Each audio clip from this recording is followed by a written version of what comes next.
tão desafiador quanto executar alguns tratamentos em endodontia é a tomada de decisão clínica a respeito de tratar ou manejar, vamos colocar assim, endodonticamente um caso ou não. Tá? E o profissional ele tem que estar, você como profissional que faz endodontia aí, tem que estar preparado, tem que estar embasado para sempre conduzir da melhor forma essa linha de raciocínio aí, essa sequência, essa timeline até a sua tomada final de decisão do que você vai fazer a respeito. Lembrando sempre que tem, antes de mais nada, o paciente que está ali envolvido, tem um indicador também que está ali, que encaminhou um caso para você envolvido. Então, diante de tudo isso, desse cenário, né, como é que você segue uma tomada de decisão clínica naqueles casos em que fica a dúvida, será que vale a pena fazer endodontia, será que não vale?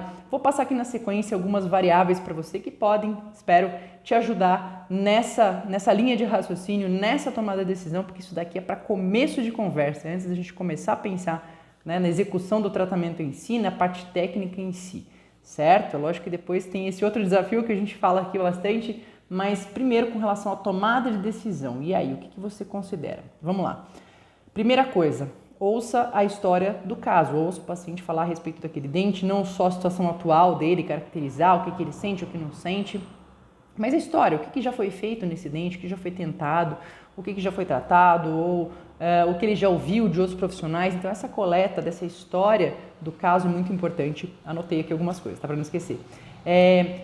Outro ponto importantíssimo, qual que é, você consegue identificar primeiro qual que é o fator etiológico daquele problema que você está pensando em se dispor a resolver e se você consegue acessar e tratar, remover esse fator etiológico.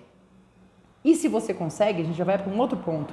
O que sobra, né? Como é que ficaria estruturalmente esse dente depois de você trabalhar esse fator etiológico, né? Depois de você remover isso daí ou retratar e reintervir. O que sobra de dente? Como é que isso pode ser remanejado? Qual que é o prognóstico do que sobra?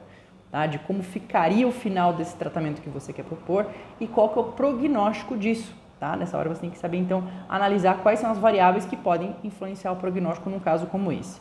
Muito bem, quais são as outras alternativas? Poxa, se essa não é uma alternativa, ou se essa está começando a aparecer uma alternativa que não é tão viável, tem um prognóstico muito duvidoso, quais são as outras alternativas?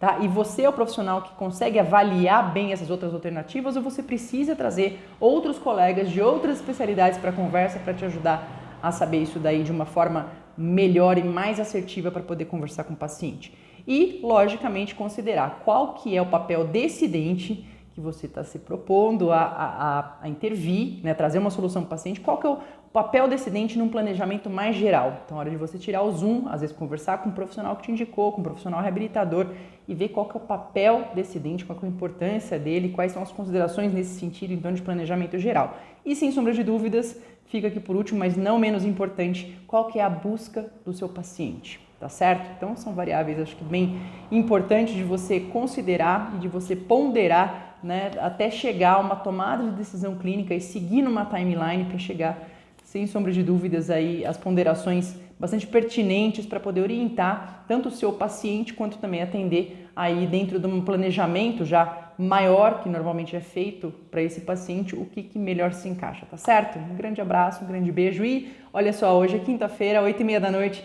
vamos estar ao vivo para falar muito disso de tomada de decisão clínica num caso de um dente 31 com lesão persistente, tá certo? Você está convidado, clica no link que está aqui na descrição desse vídeo, garante sua inscrição que a participação é ao vivo e mediante essa inscrição a participação 100% gratuita, tá certo? A gente se vê à noite.